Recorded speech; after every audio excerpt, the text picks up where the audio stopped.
Good afternoon, good evening, wherever you are. My name is Dr. Amy, and I'm your moderator for this wonderful event that we're having today. I'm so excited that you took time out of your busy schedules to learn together in this masterclass and at this John Maxwell team exclusive masterclass leading through crisis. Okay. Today, our focus is on three key areas. The first one is the practical ways to maneuver through times of difficulty and adversity. The second one is effectively battling distraction during times of crisis and stress. And the third area of focus is adopting successful thinking habits to think your way through any crisis. With us this evening are two wonderful speakers. Our first speaker, Professor Jeff Willey, is a retired U.S. Air Force. So, Professor Jeff served in the U.S. Air Force for over 25 years in key leadership roles. He is also an associate professor at the University of Phoenix, where he teaches undergraduate leadership courses. Additionally, Professor Jeff transforms the lives of high school students by teaching value-based communication and leadership courses called the Air Force Junior ROTC course for about 15 years. Currently, Professor Jeff is the CEO of Jeff Willey Leadership, Executive Director of the John Maxwell Team, keynote, motivational speaker, and an educational consultant. He has plenty other roles such as executive leadership consultant, trainer and coach, conflict resolution trainer, disc behavior analysis consultant and trainer, educational consultant and trainer, diversity and inclusion trainer, and he's an international speaker.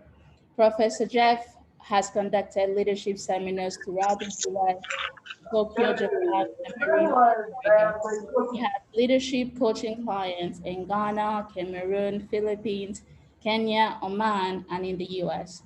Professor Jeff is a contributing writer for the Good Life Family magazines and co-author of In Her Boots, Sexual Assault Prevention and Recovery Strategies. Professor Jeff is a certified mediator and Arkansas law enforcement instructor in special weapons and trades, the SWAT. He is an honorary colonel with the Arkansas State Police. He has 3 associate degrees and is pursuing a doctoral degree in educational leadership.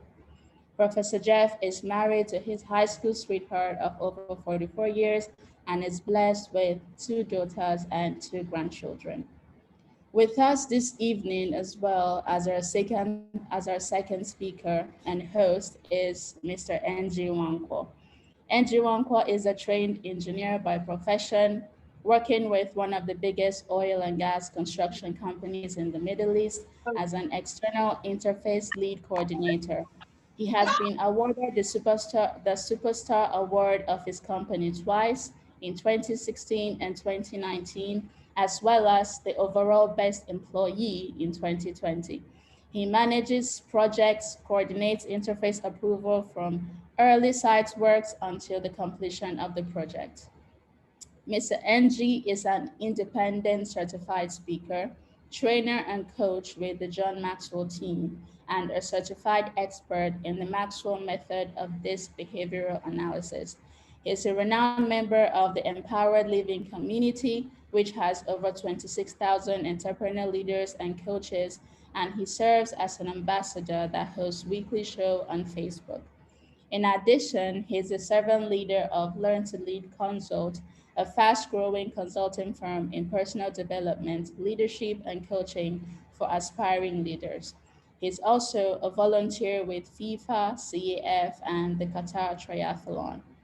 Angie is married and lives in Qatar with his wife and their 3 lovely children. So as you can see, we have, 2 very amazing people, and I really hope that we're going to get a lot out of this masterclass and benefit greatly. Please help me to welcome our 2 speakers, Professor Jeff and Mr. Njiwambo. All right, so let's jump right away into the questions because the way that this is, I would have questions for Mr. NG and Professor Jeff. So we're going to start with you, Professor. What is your definition of crisis as a leader? That is a phenomenal question. Absolutely. And you think about that for a moment. And oh, by the way, Amy, Dr. Amy, thank you so much. Thank you so much for allowing me to be here. Mr. NG, thank you so much for allowing me to participate in this phenomenal, absolutely webinar to be to impact and change lives for men and women across this globe. And so I must say I'm honored.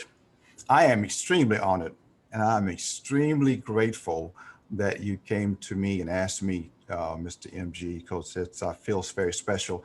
And Dr. Amy, I'm just meeting you for the day, but I sense this glorious atmosphere about you, this personality. So I can see why NG asked you to facilitate this process as well. And I tell you what, it is absolutely an honor. So I must give credit where credit is due. And right now, I want to acknowledge that. And for those who are attending and listening in, please, I want to say thank you. You're honoring me and you're blessing me by being part of this workshop. Because, of course, it's Saturday somewhere in your location, Saturday evening, Saturday morning, Saturday night, but you took time to be part of this webinar today. So I must recognize you and give you thanks for being here and part of this as well. Absolutely. But you can look at what we got here in the writing of what you asked me. What is the definition of a crisis?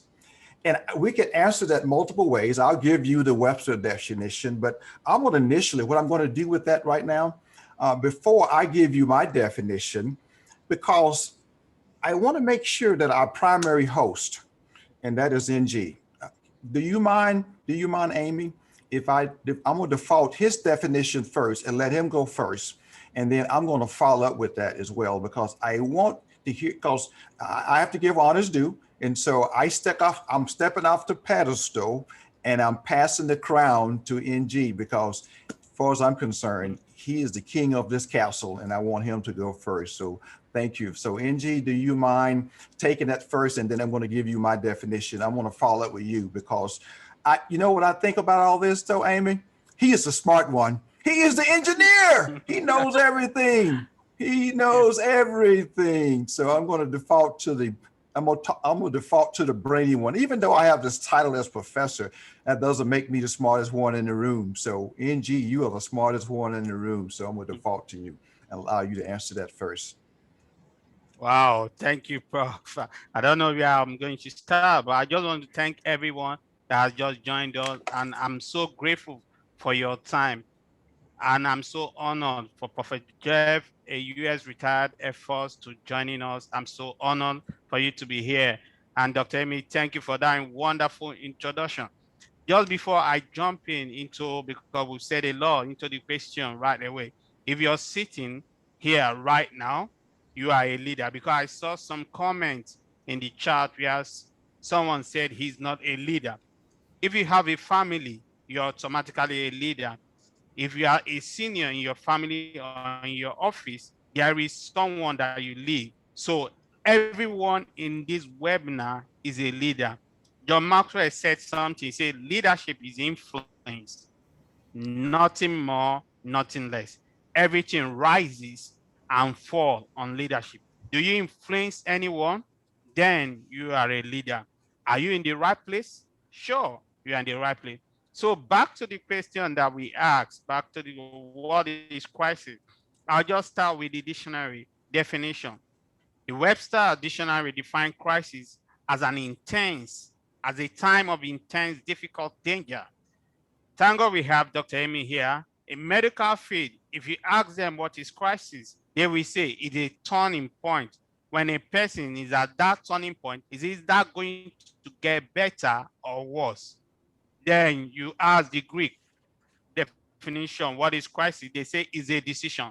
So based on this teaching leading to crisis of John Maxwell, we'll just combine all the three to give us a better definition. I hope you have a pen and a notepad because you're going to be getting some wonderful nugget from us.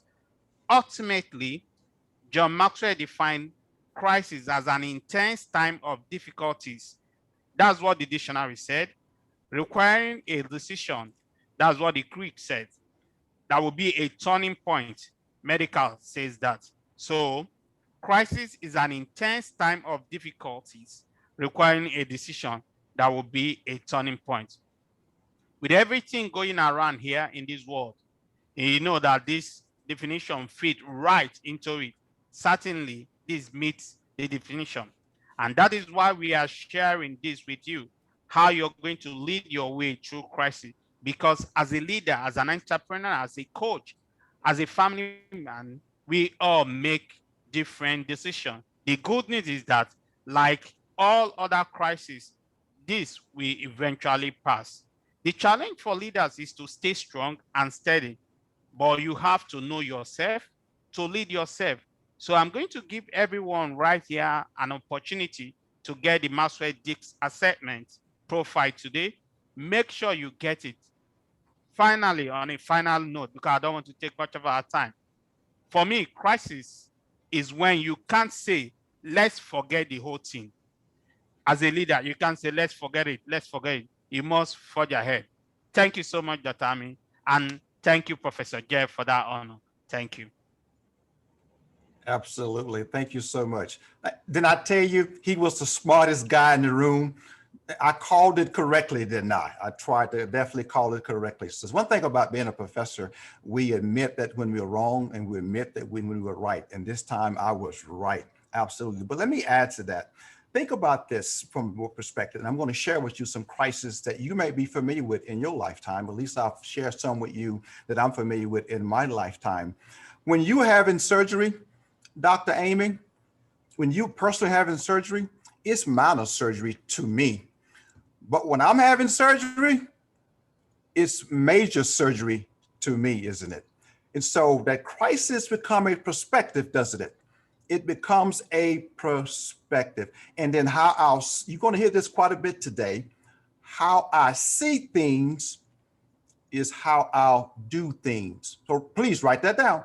Come on now, I see some pain. Samuel, write that down, Samuel. Angelina, write that down. How I'll see things is how I'll do things. That crisis is a perspective. Let me share some crises that happened in my lifetime, and you might have some others in your world as well. How about the AIDS epidemic in the early 80s, 1981, the AIDS epidemic? It was a crisis. Oh man, we don't know what we're gonna do. How about this one? Y2K in 2000. Oh my goodness, the world is coming to an end. Our computer systems, and some of you saying, well, this guy's old. Yeah, I'm a little older. Absolutely. I remember Y2K. You heard about that. We was going to all our jobs and reconfiguring our computers, saving up all our data, but there still was a crisis. How about in 2001, anthrax? Okay, remember that one? Maybe not. I know I remember that in 2001. And of course, one that really sticks out to me the most significantly, besides what we're in right now, how about 9/11 in 2001, our World Trade Center and our Pentagon, when terrorists attacked my home front. That was a crisis, a major crisis. How about the SARS virus in 2003? And so, in other words, guess what I'm saying though? A crisis is quite common. We have them all the time. And then how do we lead through that? How about the bird flu in 2005? Oh my goodness, what are we gonna do about this bird flu? How about E. coli virus in 2006? I'm giving you some times and date, and you realize that just because we're going through COVID-19 and coronavirus right now, we have major disasters. We always going through a crisis. As we say, as NG said, this shall pass. Even the good times shall pass. And in this country, in 2008, economic recession, major bankruptcies, major failure, real estate failures in this country. 2009, how about the swine flu? Some of you might not remember that, but 2009. How about British Petroleum in 2010, BP? I know, NG, you remember that. You're a petroleum guy. You in the oil and gas industry. And then how about 2013, We thought North Korea was going to take us all out, especially in this country, especially we have military forces in South Korea. We was concerned about North Korea. And then all of a sudden 2014 came around and we're dealing with ISIS. ISIS, this terrorist group in the Middle East, and they're going to take us out. And then here we are right now in 2020, 2021, dealing with COVID-19. So a crisis is always what? Common. How do we lead through those crises? And that's our focus here today, is to help us lead through those crises. And I want to go back to that one thing that NG mentioned at the beginning. Someone said that they are not a leader. Title doesn't determine your leadership, but your behavior does. And so if you are any role, if you're breathing, you're in leadership. Leadership is influence, and you have impact and influence over those people and that sphere around you. So we all are leaders in this webinar. So Ninji, I'm so thankful that you did define that aspect of what leadership very clearly, leading through a crisis. So thank you, Amy, for asking that question. Wow, such an insightful response from from Mr. NG and Professor Jeff. Wow. So my second question is actually for Professor Jeff. I know you've basically told us what is the definition of crisis as a leader, but how do you define what constitutes a crisis and why? Very good. Thanks for asking the question. So you allowed me to talk again. Be careful what you ask for. Okay, we'll let you know. Be careful what you ask for. You give a Willie boy the microphone, you walk away like, oh my goodness, he's still talking. He's got so much to say. Well, when you have a lot to say, sometimes it comes from the heart, and I'm very passionate about this subject on leadership. Great questions. It's what intense time of crisis. Remember, I stated it earlier, and you are going to hear this quite often throughout this webinar today, is how we view things is how we do things. So I said earlier, Amy, guess what? Surgery to you is minor, but surgery to me is major. If I'm having my toe worked on, it's major surgery. There are many gray areas in our life, and that could be great. That could be great because it's minor to me because it's your surgery.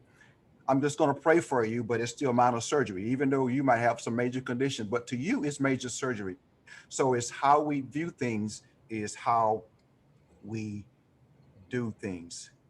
Situations can lead to a crisis, but a crisis, as we stated earlier, represents a threat to our organizations, to our reputation, and our ability to be successful. That's what a crisis does. Because when I'm having surgery, I can't do certain things. I had knee surgery 4 years ago. For a year, I couldn't go out and run. So that was a crisis to me. I have to make some necessary adjustments. And a crisis does that. I have to make some necessary adjustments in our life. And these are some things, there's 5 types of crises that we deal with. And there's many categories, but let's just consider a few for today, for today's discussion. How about a family situation? A child abuse investigation, spousal abuse, unplanned pregnancy, parents' desertion, chronic ill member of the family, lack of social support creates what? Stress, and it creates a what? A crisis. Or you remember the recession in 2008 in this country? It affected not only this country, but it also affected the globe. It affected international markets as well. Economic situations, a financial strain on a family, loss of job and an employment, eviction, food, and some people in this country during COVID-19 lost their jobs. They're dealing with a epidemic, a medical, scientific epidemic, but they're also losing their job. And some was even evicted from their home. That is a crisis. Household cash has been depleted. Medical support has been depleted. How about community situations? Crisis on top of a crisis. And right now in this country, how about neighborhood violence? We're dealing with a lot of gun violence right now in this country. in spite of COVID-19, we're dealing with a lot of gun violence in the United States of America right now. It's really becoming a pandemic on top of a pandemic. Inadequate housing, community resources, educational programs. How about that significant life event, such as a marriage? Now, this is a joyful moment, a birth of a child, but it creates a level of anxiety and stress. All those things considered based on, remember, how I view things is how I'll do things. A job promotion could be a crisis. You know why job promotion could be a crisis? Emotionally, I don't think I'm ready for it. I don't have the skill set. I'm not competent for that position. Even though my superiors say, NG, you are ready for that job. But significantly is how I'll view things, is how I'll do things. And so now my negativism comes in.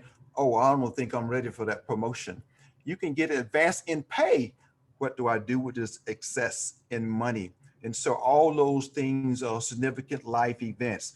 And of course, right now we're dealing with natural events currently in this country, but it could be a natural event, floods, hurricanes, fires, earthquakes. All those things constitute a crisis. You know why they constitute a crisis? Because they create a level of stress and anxiety, and we have to learn to lead through them. In February 2021, in the midst of the pandemic, guess what we experienced in the state of Texas?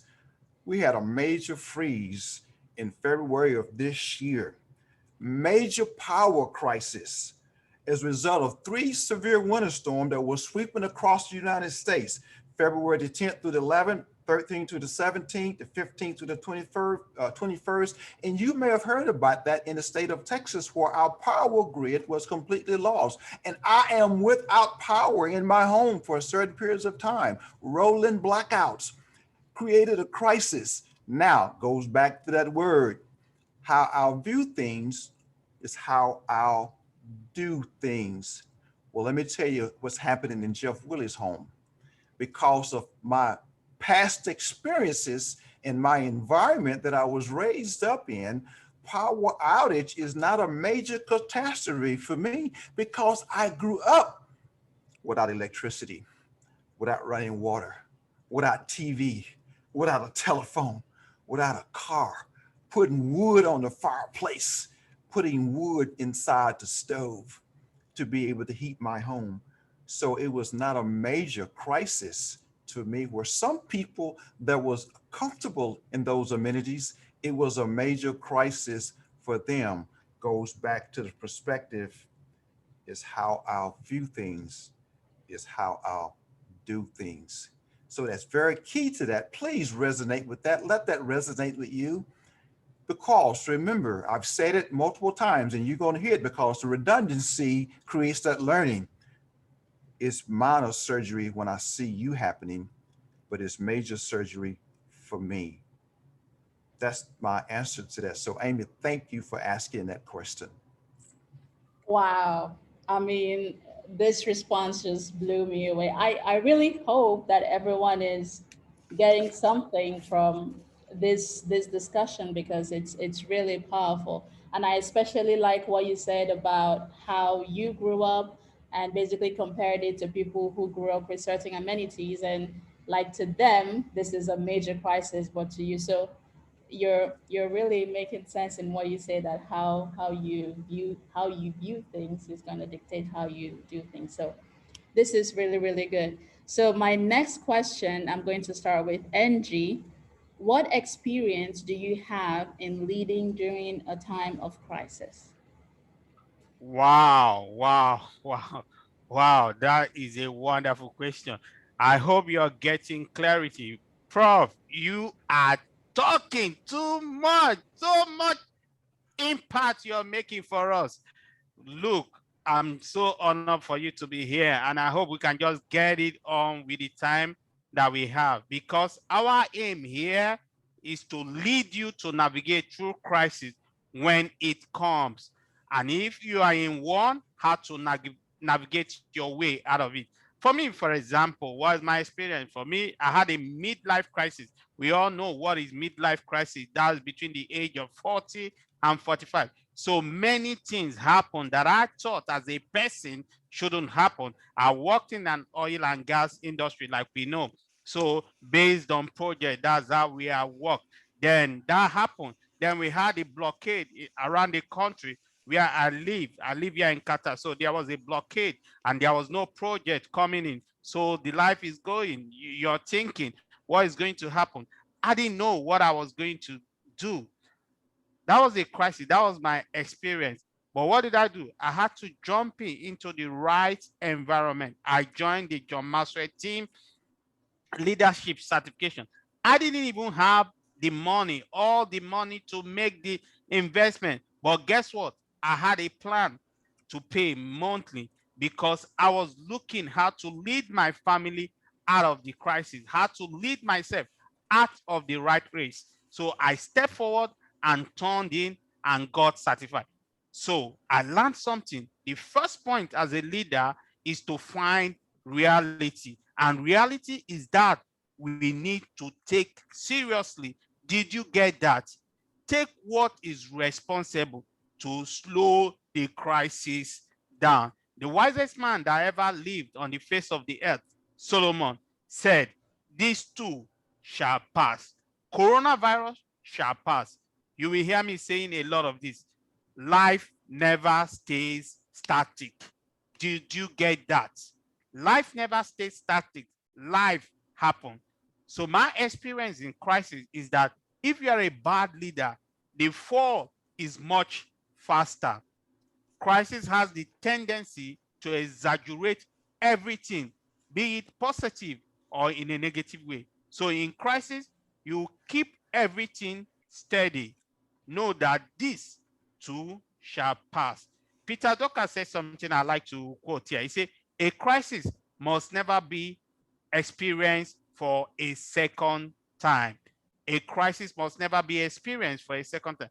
Number two, that I learned during crisis, my experience at crisis, is that, like Prof has always says, how we view things determine how we do things. Did you? I hope you wrote this one down. That Paul has been saying it. How we view things determine how we do things. So you put the people first. In my own, I had to put my family first. I have to put my priority. You give up your rights.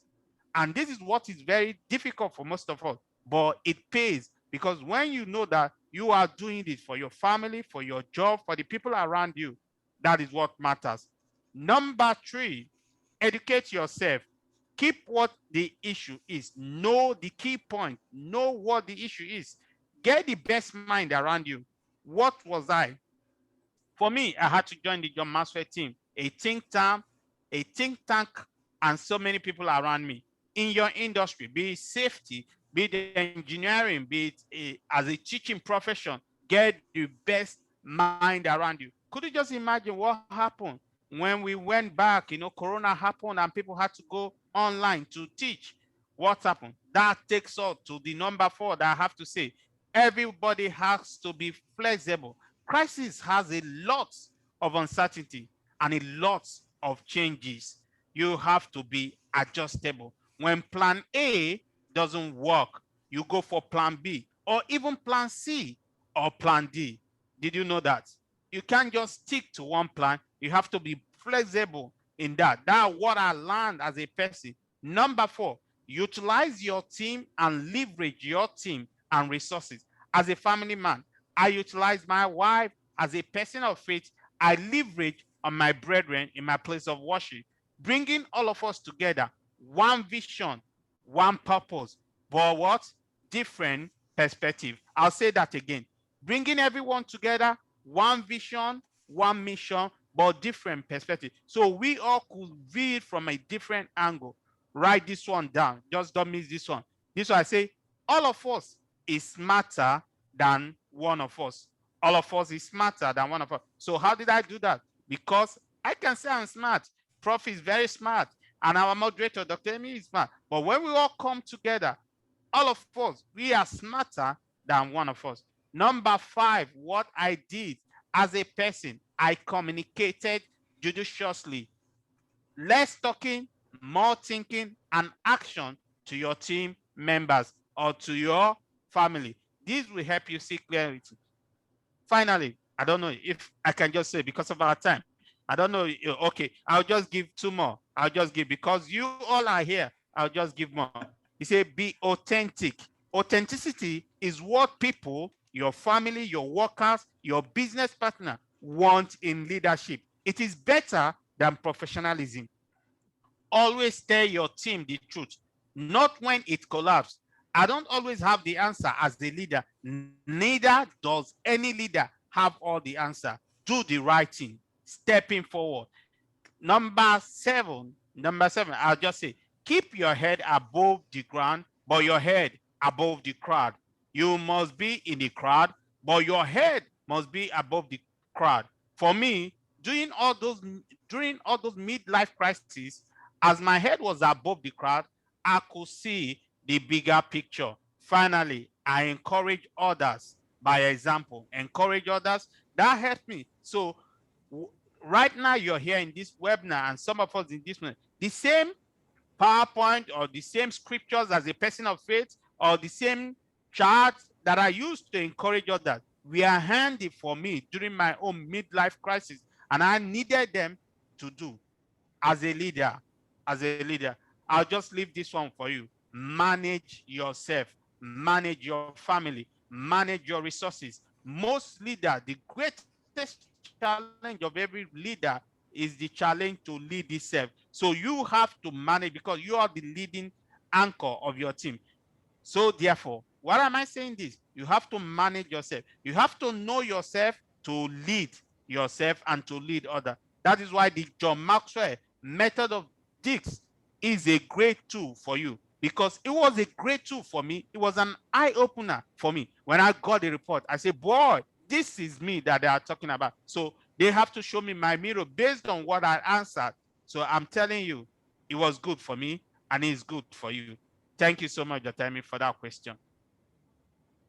Wow, I hope everyone is unpacking all of the nuggets that are just being dropped in this masterclass. Like there's so much wisdom that is being dropped right now. And I think one of the main things that I've gotten out of this is during times of crisis, there's things for us to do to actually, just like Angie said, lead ourselves and then lead your family out of that crisis. And this is essentially the reason why we're having this masterclass, to learn these tips and these nuggets from these two very brilliant individuals. And I really hope everyone is making the best of this opportunity.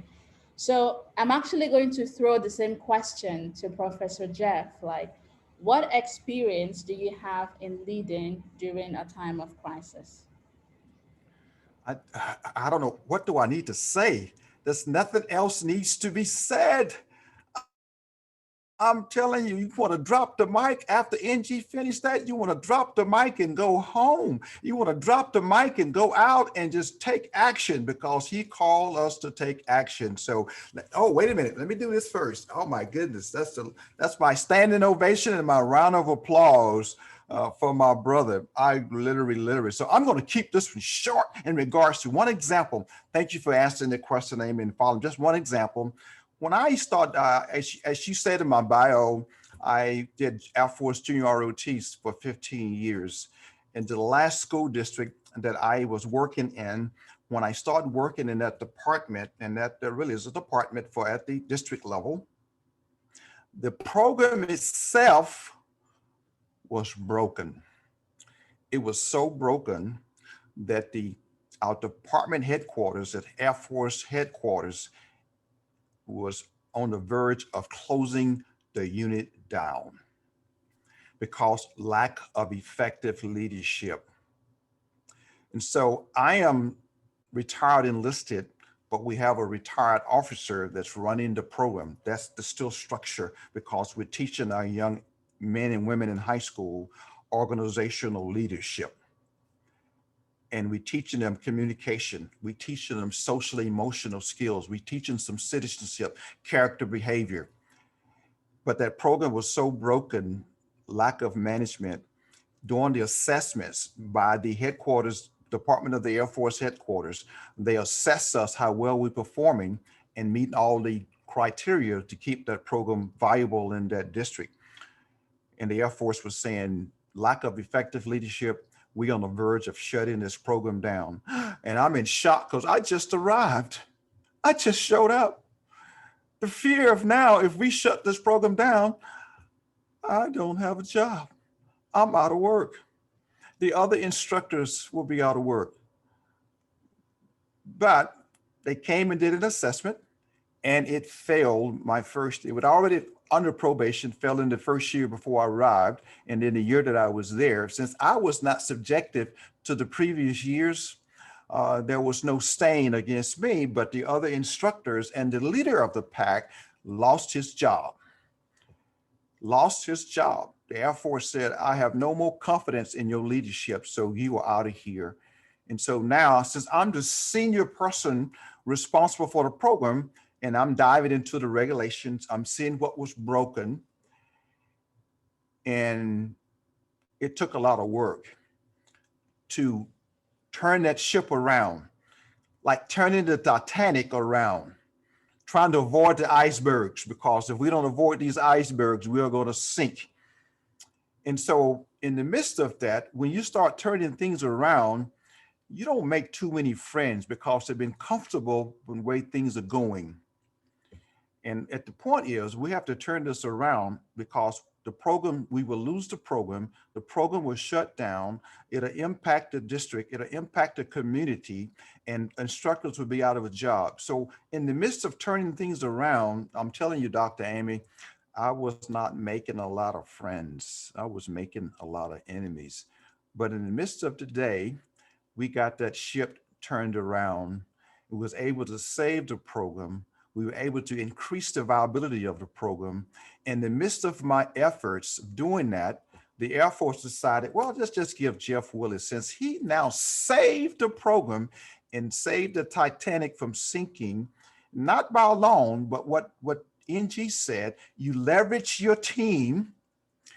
All of us is smarter than one of us, but you empower the team to work together because we do have a crisis. So let's bring this brain trust together and leverage this knowledge to be able to turn this Titanic around. And that's what we was able to do. But the Air Force said, well, since Jeff Willie was the leader, we're going to give you the instructor of the year for this time frame. But my credit goes to those other members that was on that team, because remember, the other schools out there were not on the verge of shutting down. So it was nothing to them. So it's a crisis to us because job loss, family loss, money loss, the children, the high school student would be significantly impacted. The community would be significantly impacted. So that's a crisis, isn't it?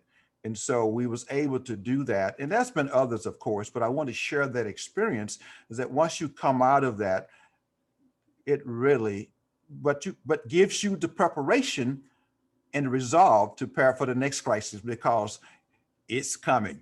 It is coming. So that's so thank you for asking that question. NG, thank you for setting it up because you set it up.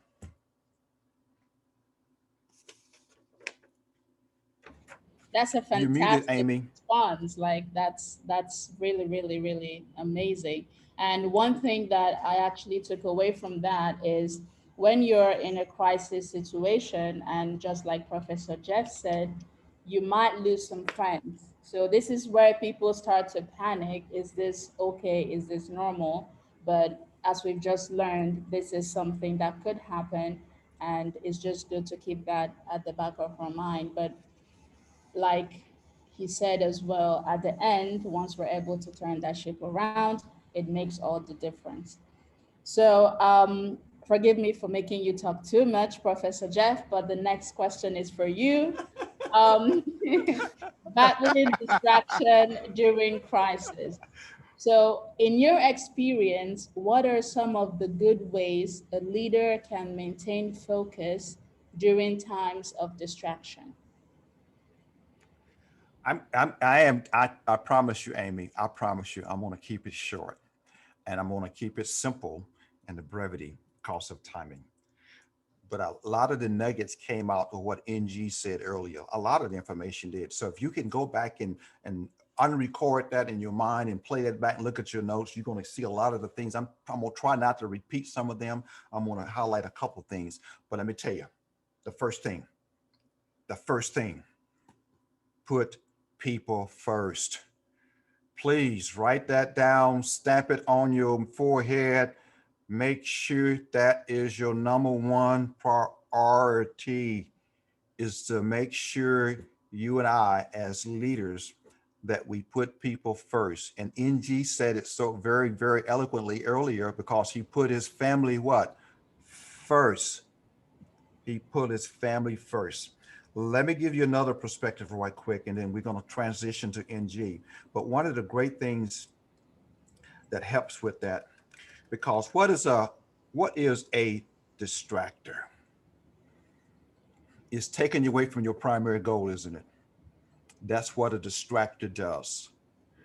But leaders, because of, oh, hear that word go again. I'm sorry, here it goes. No, I'm not apologizing for it. It's how we see things. Redundancy is important in this process. You guys realize that. Us learners know that redundancy is important. Is how determines how we do things. Significantly important. And so when I see this crisis, remember, distractors take us away from our primary objective. And so what we need to do is to create traction. Traction is momentum. Traction is pushing us forward. That's what traction does. It puts us in a position where, if you've seen a guy that's running track, and I'm a former runner, I call myself still a runner, but I'll say former just for this age-wise and the knee surgery. But still, I'm getting traction. I'm moving forward. You don't see too many runners running backwards. At least I have not seen too many runners running backwards. They are running forward. And so leaders, we must develop that traction and that momentum to go forward. But in the process of that, we also must be flexible, because things changes. And think about the coronavirus. One day we hear in this, one day we hear in that. And so leaders have to be adaptable and flexible to be able to provide relevant and current and authentic information to the member that they put first, to the people that they put first, which are the people. In John Maxwell's book called Leadership, is the ability, leadership, and John says it this way, leadership is the ability and the willingness to make a leadership change that will positively enhance the organization and professional and personal growth. You cannot be the same, think the same, and act the same if you hope to be successful. In the world, COVID-19, a crisis situation, we can't remain the same. You have to be adaptable. You have to be flexible. You have to be adjustable. You have to make the necessary leadership. And you have to keep the right perspective at the right moment. Why? Because you're putting the people first. Wow, this is excellent. This is excellent. So much wisdom being unpacked here tonight. So, the next question I have is for Angie, and it's about character in a crisis. So, in your opinion, is a negative or positive perspective helpful during a crisis? And if yes, why do you think so? Wow, wow. I don't know if I had to say any other thing. Prof was just quoting date for each and every one of us. But I'm so grateful that you asked me that question, because when a person or people are in crisis, they think it is never been this bad. They always think it has never been this bad. But I just want you to know that it has been this bad. Prof quoted several dates, but he missed the 1918 and 1930. the bird flu killing about 1 million people a week. I'm not trying to minimize this crisis. That is not what I'm trying to do, because we are all going through it. But how to navigate through it? See, when crisis happen, like he has said, Professor Jeff has said, is a minor surgery for someone else or a major for me. I am using so much of medical terms, or what, just using so much of medical terms, because our moderator is Dr. Emmy, the CEO BioStyle, having us here. So back to what she said. I would just like to have Nina O'Neill quote. He said, out of every crisis comes a chance to be reborn. Did you just get that? Out of every crisis comes a chance to be reborn. As a leader, give the right perspective to the people, and for me, to my family and to my business. So during crisis, as a leader, don't always have all the answers. The leader don't always have the answers, because there are a lot of anxiety, uncertainty. But a good leader gives hope, security, and encouragement. Did you get that?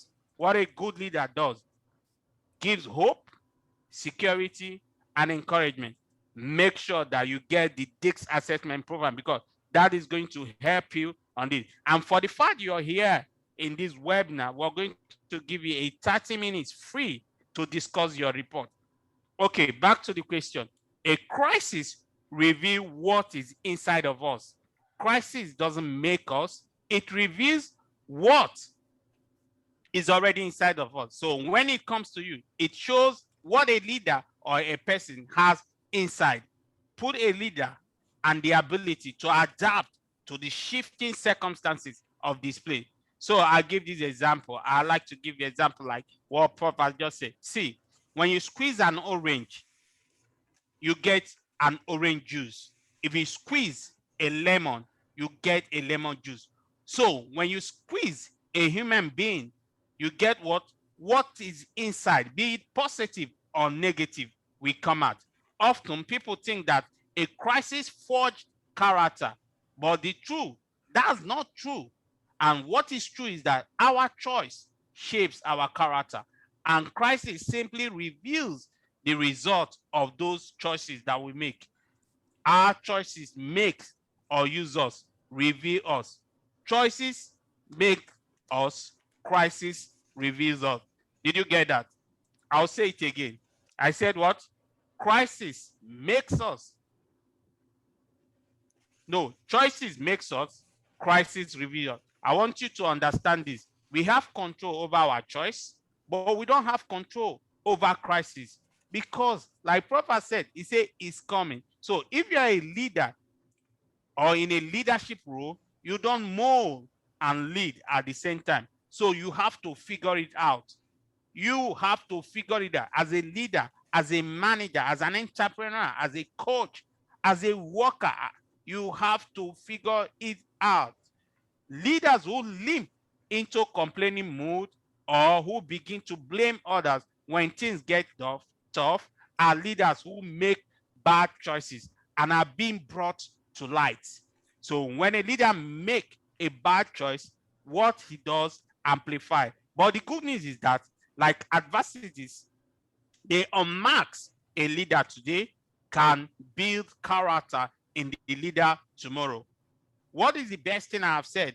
If a leader is willing to learn from that mistake, positive attitude, he can shift to a better, even in the midst of the crisis. He can just shift even in the midst of crisis. Just like a successful coach, football coach does at halftime, he adjusts what? He adjusts his team. Great leaders can adapt to uncertainty of the moment and find a proactive solution that creates a forward momentum. Great leaders, I say it again, can adapt. You can adapt uncertainty of the moment and find a proactive solution that creates forward momentum. John says something that I like to say. He said, adaptability, leaders can turn adversity into advantage.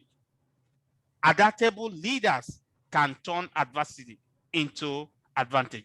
Thank you so much, Dr. Amy. I just want to keep it short. I hope I was short. Wow, that was an excellent, excellent response. And I'm actually glad, honestly, Professor Jeff and Angie, you guys are like the perfect facilitators to have, because you people keep saying things that complement each other. It's like yin and yang. And there's something that you said just now. You said that a good leader gives hope, security, and encouragement. And just to veer off a bit, you also said a thing about, when you squeeze orange, you get orange juice. But then in time of crisis, when you squeeze the person, it's like the crisis squeezing the person. It basically shows what stuff you're made of. Are you a positive person, or are you a negative person? And obviously that has big impact on what path you go on. But the thing that you said actually is going to lead me to the next question for Professor Jeff. And this question is about real leadership in crisis. So, Professor, do you think that leaders need to be a visible presence during time of crisis, and why? That's a open and closed end question. I can just say yes and we move on, but I won't do that. I know you want more. I know, but absolutely, I know you want more, Dr. Amy.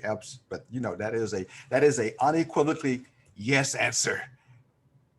And NG just talked about it. Man, I tell you what, I'm gonna keep hanging out with this guy. Either you're gonna move to Texas, or I'm gonna move to Doha, one or the other. Or won't we just meet in between and meet in London? Because London is about halfway. Let's just reside in London together. That's about Yeah. halfway. Absolutely. And let me answer it this way: with the yes comes all the other stuff. Okay, but the answer is yes. Hope, and NG said it. Leader has to be a beacon of hope. Has to be. There's so much uncertainty that's there with a crisis. And if you're not the beacon of hope, I just connect it, make it simple. NG, you're the leader of your household. You're the man, you out to work, you're the father of your children, you're the husband of your wife. And when they squeeze you and everything come out of you is negative, you just basically gave permission to your spouse and your children to be negative. You just opened the door for that behavior. That's what you have allowed to happen. But then when they squeeze you again, as you so eloquently placed earlier, and all the positivity come out, you just basically said for your son, daughters, or your wife and everyone around you, your employees and your co-workers and colleagues, that is positivity. I am the beacon of hope. I am the light that sets up on the hill. That's why. And then I like the way Dale Carnegie said it this way. And that's why you have to be the beacon of hope. Because, and as you know, in every crisis situation, I mentioned Dale Carnegie in a few minutes, but in every crisis situation, there's so much opportunity. There's so much opportunity. Some people that got extremely wealthy, to include the platform that we own right now called Zoom. The owner of Zoom and the creator of Zoom went from being a millionaire in probably a month to a multi-billionaire because of the platform that a lot of organizations had to pivot to be to reach out to the world. Yeah, you don't minimize the crisis, but it goes back to my perspective, and that's why the hope helper, the hope finder, is looking for opportunity to bring my people out. We are going to get through this together, and we're going to leverage the team. We're going to leverage those minds. We're going to leverage those powerful things. But most of the people, Dale Carnegie said it this way: most of the things in the world has been accomplished by people who kept trying, that seen when others had no hope, but they had hope. And they kept trying, and they kept trying, and they kept trying because they saw hope for a better future. And you saw the difference.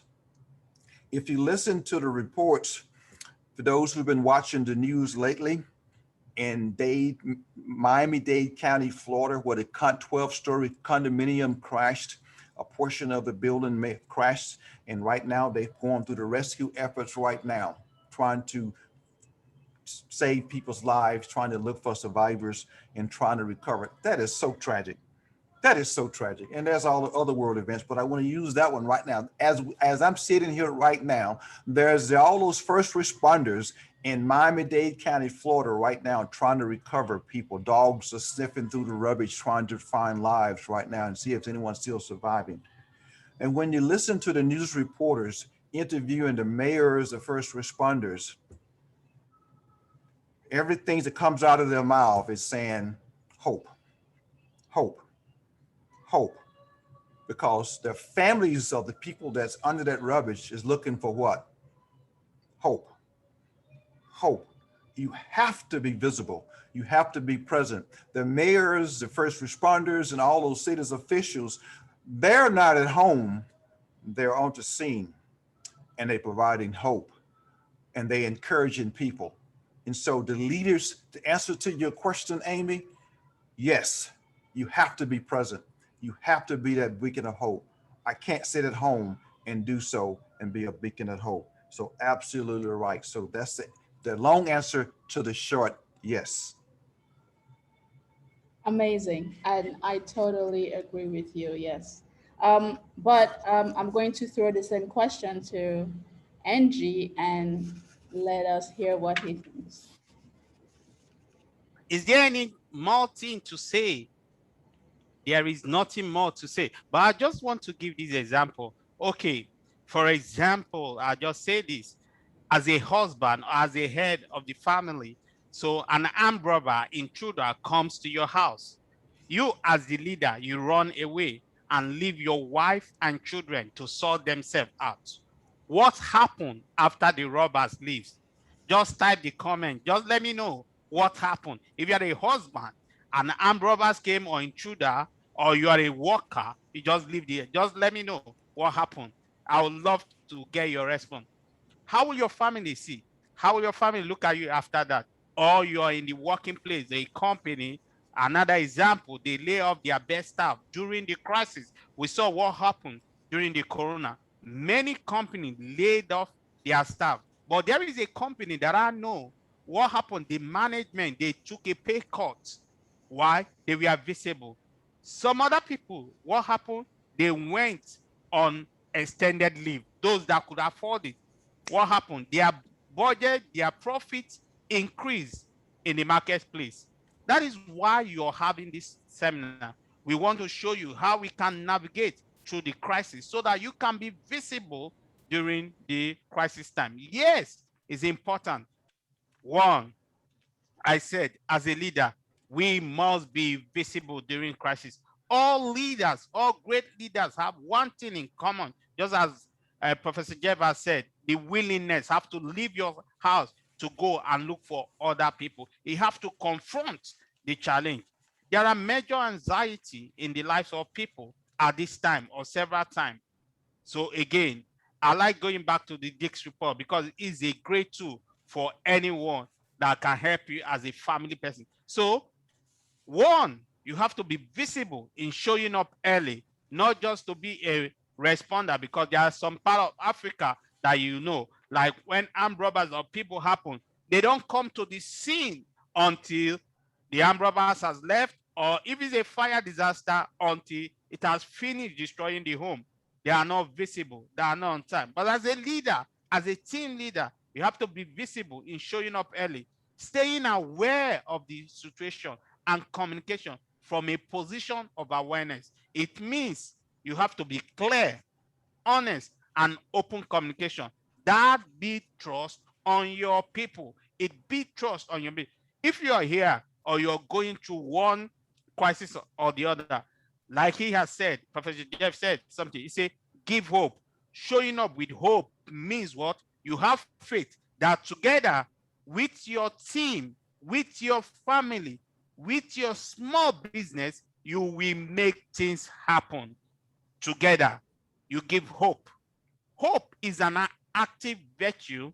It doesn't stand by passively waiting for things to improve. I'll tell you this one. I'll just give this one because of our time.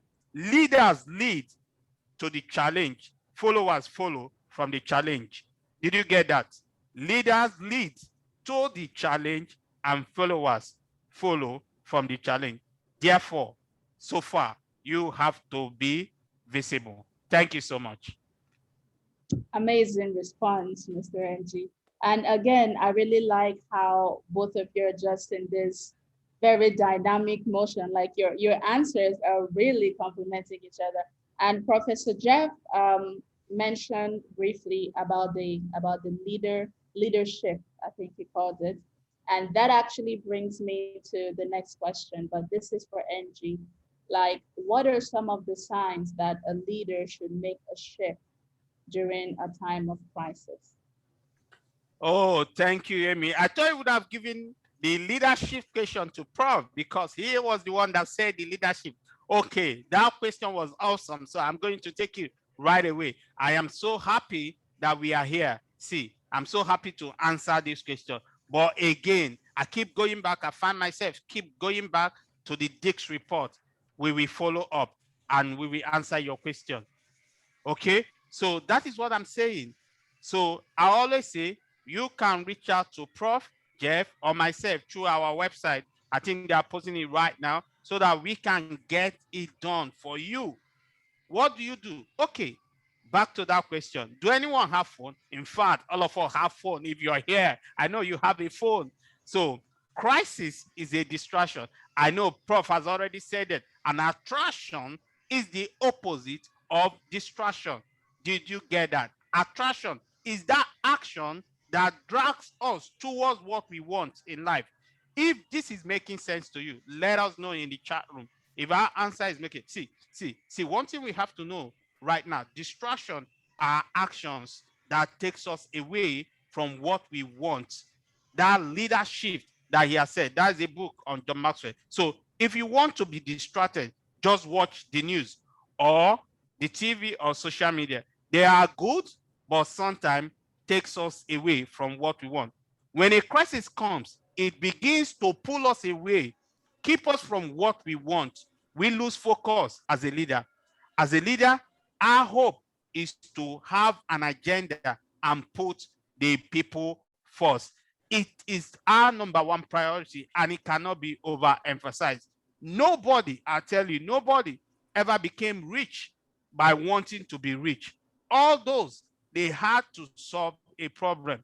Like the Wright brothers, Steve Jobs, there was a problem, and we know the rest of the two. They solved the problem, and boom, they had.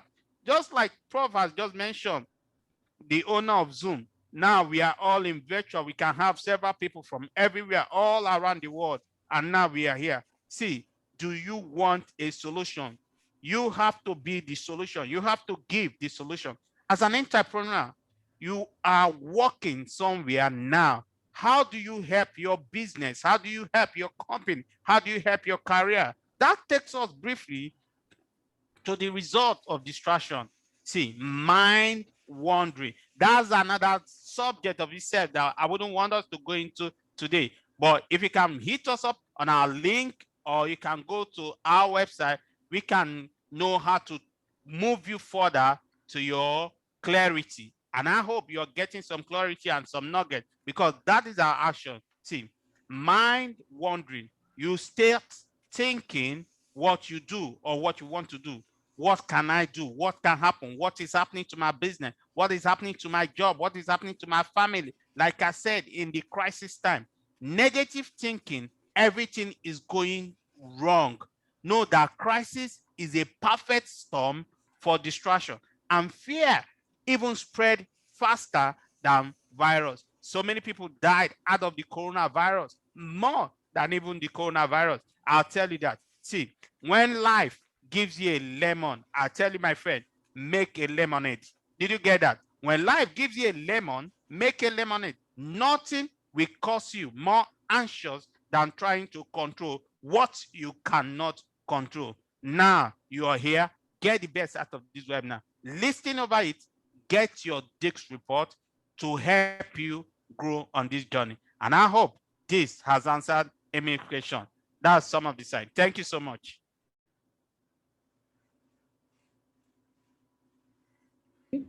Thank you You're very muted, much, Amy. Angie. Okay. Yes, I need to just keep it on for that amazing response. And Professor Jeff has said some, like he said, a lot of wonderful things.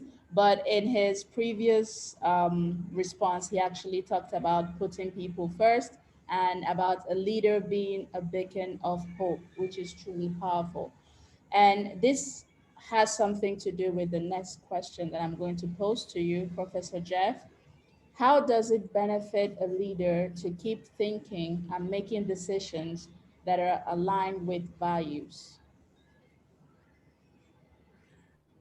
Do I have to answer that, Amy? Do I have to? Please, you're going to make me do it. Okay, all right, all right. I'm going to do it. I'm going to try my best. Thank you so much. I'm trying to keep the hold of tears back because Dr. Amy, you are speaking to my heart. And I'm going to use the word value from this perspective. You really are.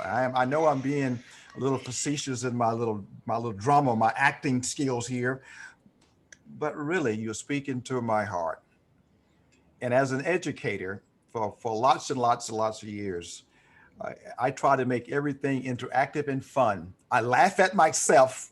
That way I'll give permission for others to laugh at me. So I'm always engaged and having fun. So that's just my nature when I'm in an environment like this. So even in the Zoom world, which is not face to face, but as you can feel, there's a sense of engagement, there's a sense of interaction because of the facilitators and because of the moderator. So that being said, answering the question this way about value, speaking to my heart, it said valuing people as a leader. Valuing people must be your number one priority. We know we said put people first, but some people will do that and don't even like people. Did you get that?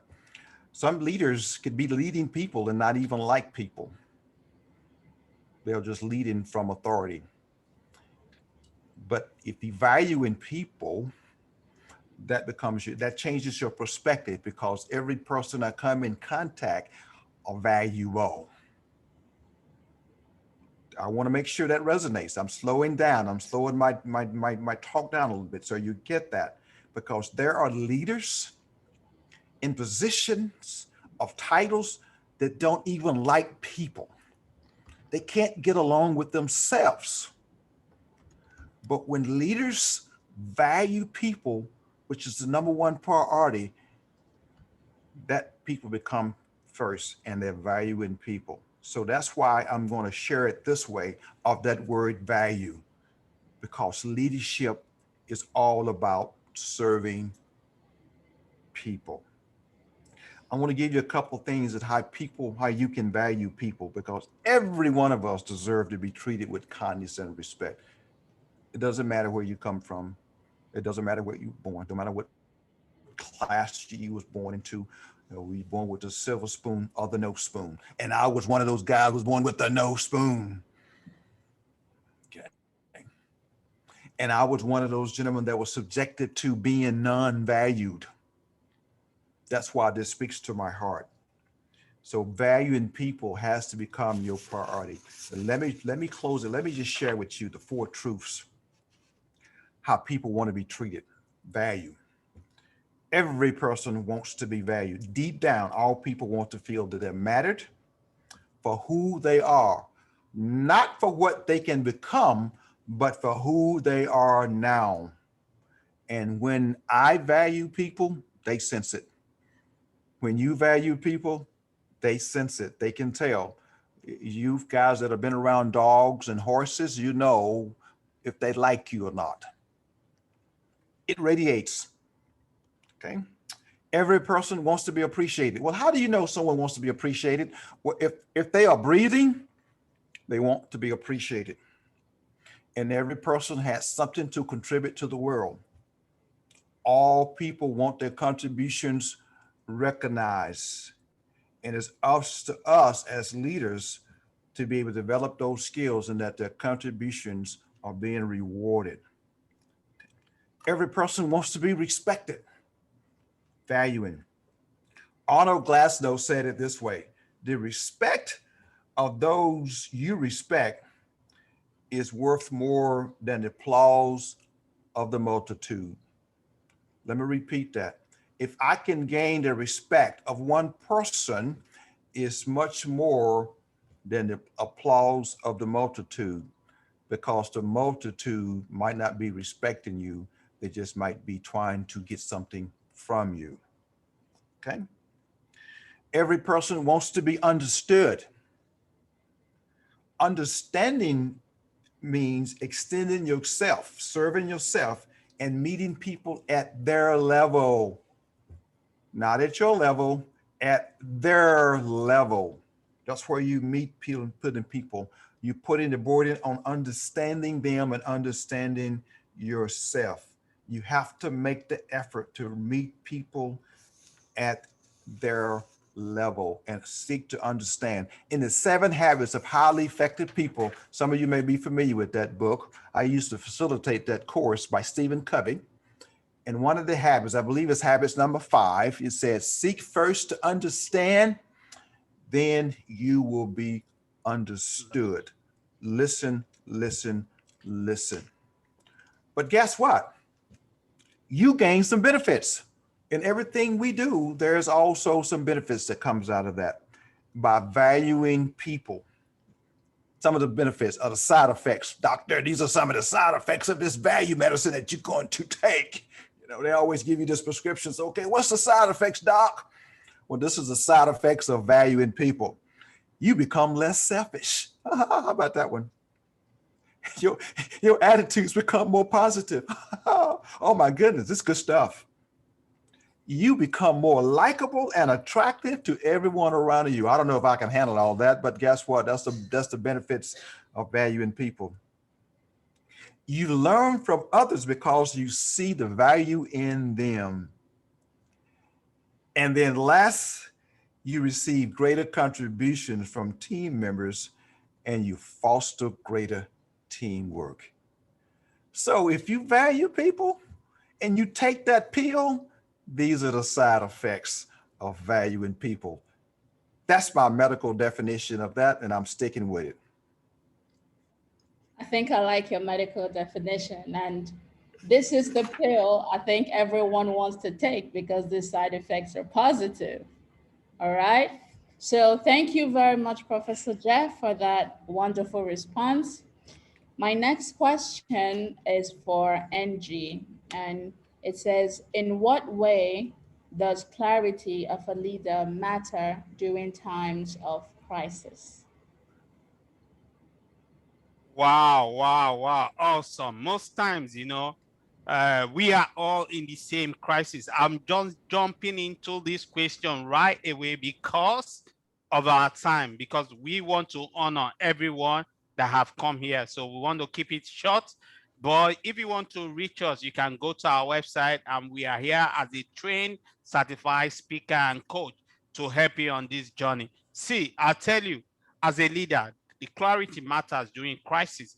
So most of us, we are all in the same crisis. Yes, the same danger. Yes, but do we see it, or do we have the same perspective? Absolutely no. We all might be in the same issue, but different perspective. People want to connect with their leaders when things are uncertainty. Leaders must show up clarity. Showing up clarity means what? Knowing the direction as a leader in which you want to go. Absolutely. You have to know the direction as a leader you have to go. Like Andy Stanley said something, uncertainty is not an indication of poor leadership. Rather, it indicates a need for leadership. Did you get that? I'll repeat it again. He said, uncertainty is not the indication of poor leadership. Rather, it indicates a need for leadership, meaning leaders can afford to be uncertain, but they cannot afford to be unclear. You can say, oh, I don't know what is happening, how it's going to happen, but then you cannot afford to be unclear. So the leader has to face reality, see the big picture. I'll just say it, just write this down. Write it down. If you didn't get anything that my prof and myself have said, see the big picture in everything. Make good decisions. Develop a plan. Learn from their problem. That's what leaders do. Apart from that, they also value teamwork, be it in your office, in your home, anywhere you are. Give hope. Make it happen. Watch their attitude. I tell you, I hope you are writing this down. See what I just said. I say, so leaders, they face reality, they see the bigger picture, they make good choices, they develop a plan, they learn from their problem, value teamwork anywhere they are. Leaders also need to show up early, like we already said. They stay aware of the situation and communicating from the point of awareness. It means clear, honest, and open communication. That beats trust in everyone. Oh, oh. This quote is wonderful. Winfred Newman said something. Vision is the word that the world desperately needs. Vision is the word desperately needs. There is no hopeless situation. Only people who think is hopeless. Did you get that? There is nothing as, oh, I'm in a hopeless situation. Whatever challenge, whatever situation you are in, this will pass too. So showing up clarity, like I've said, the leader must stay in constant communication with his team. As a husband, you have to maintain communication with your wife. As a team leader, as a business, a small business owner, whether just be in a small firm. I have this Learn to Lead consult. It's just a 3-man firm and we're just growing. I always tell my team what we need to do. I always try to be clear with them. See, we must stay. Don't assume that people know what you want to say. Again, I delegate responsibility to other leaders. We have several people behind the scene working. They are doing that. What did I do? I had to deliberately think. Deliberate thinking into the situation. Make sure your thinking and your decision is aligned with your value. Do I have value? Yes. The law of Mount Everest says something. He said, as the challenges escalate, the need of teamwork escalate. That's why as your business grow, as your family grow, what happens? The teamwork. When you're washing the dishes, you can tell, if you have a family of 4, you can tell your son, pick this. Or if you have a daughter, you can say, pick this. Now what? The challenges you are multitasking, you are giving up is escalating. So you have to give teamwork in the office. You don't have to be a one-man show. Nobody does better being a one-man. That's the principle. You can use your family. You can use your family. Final notes because of our time. I'll just keep it short. Someone just say, keep it short, NG, keep it short. And I'm keeping it short and real. See, Emerson says something. He said, all I have seen teaches me to trust that the creator for all I have not seen. What did I say? All I have seen teaches me to trust the creator for all I have not seen. The nature of leadership, I tell you, that demand, there is always an element of it. Leadership helps you help people to get attraction during distraction. And that's the first point in attraction, is getting rid of the negative emotion. That is my story, and I'm sticking with it. Thank you so much. And I hope this is the last question because our time is last first. Thank you, Dr. Ami. Thank you so much. Thank you so much, Angie. And I really hope everyone has been getting something from this masterclass because this is just power packed. So many wisdom nuggets that are being dropped. And again, I'm going to keep saying it. I like how basically both of you are just giving responses that are really flowing into each other, complementing each other. And I think this is great. So this is a bittersweet moment because we've come to the last question, and left to me, we would just stay here all day. But obviously, we know we can't. But Professor Jeff said something earlier, and he was talking about distraction, and he said that a distraction is something that basically drives you away from your primary goal. So this last question basically goes around that. It says, as a leader, what is one way you can remain focused and think your way through any crisis? That's for Professor Jeff. One way. All I get is give one way. It's going to take a lot, it takes a lot of ways, but I'll just try to say it in one way and sum it up this way is that thank you, Amy, so much and for mentioning the word distraction, because no matter how good and gifted we are, we still get distracted. And sometimes in the midst of that distraction, we get mind wandering and negative thinking, uncertainty. All those things exist based on that level of distraction. It absolutely happens because we are human beings. That's who we are. So don't ever get to this point where you got this halo around you and everything is perfect. No, it does not exist. No matter how gifted you are, it does not exist.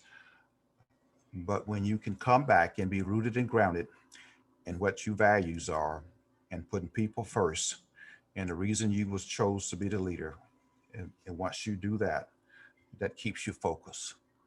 Because as NG said earlier in his opening question, is that once I take on that title and role as a leader, I default my responsibilities of my serving myself to be to serving others. I've got to take on that mantle of serving others, and that's got to be my charge. It has to be my focus. I have to be that beacon of hope. I have to be that light. I have to spread cheer and joy. I have to find a way to do that, because if you don't do that, Dr. Amy, you fail the people, and people will perish because of that. They will perish because people do model what people do. How you might think that's not the case, but I just keep it simple. Put people first, and this shall pass. When those negative emotions comes up, speak to the right shoulder and say, get away, negative emotions, and positive, squeeze out the positive, because this shall pass. Lead well, folks. Are you going to have some challenges? You bet you will, but still lead well and put people first. Amazing, amazing. Lead well and put people first. So, this is one of the ways we can remain focused and think our way through any crisis. This is just brilliant. So, before we get to the end of this amazing masterclass, I think Mr. NG has something he wants to say before I close. No, nothing much to say. Just a final word from the speaker. I just want to thank everyone that have been here with us, like that. So it's been an amazing time with you. You now is the time to decide whether you will apply what you have just learned in this master class. If you want to commit being stronger, more stable, and more influential, and more effective leader in time of crisis or during crisis, you must be intentional about your approach. So I'm telling you right again, you have to get the Maxwell Dix report. Maxwell Dix is a personal tool. You have to do it. And the report is from the John Maxwell team. It comes directly to you. And if you want our help, we will just help you to give you a free debrief because you are here. Thank you, everyone. Thank you, Professor Jeff. Thank you, Amy. I'm so pleased and honored doing this with you all. With Prof vast experience in the Air Force, being a professor, we are having so much fun, and I know we had so much fun. Thank you.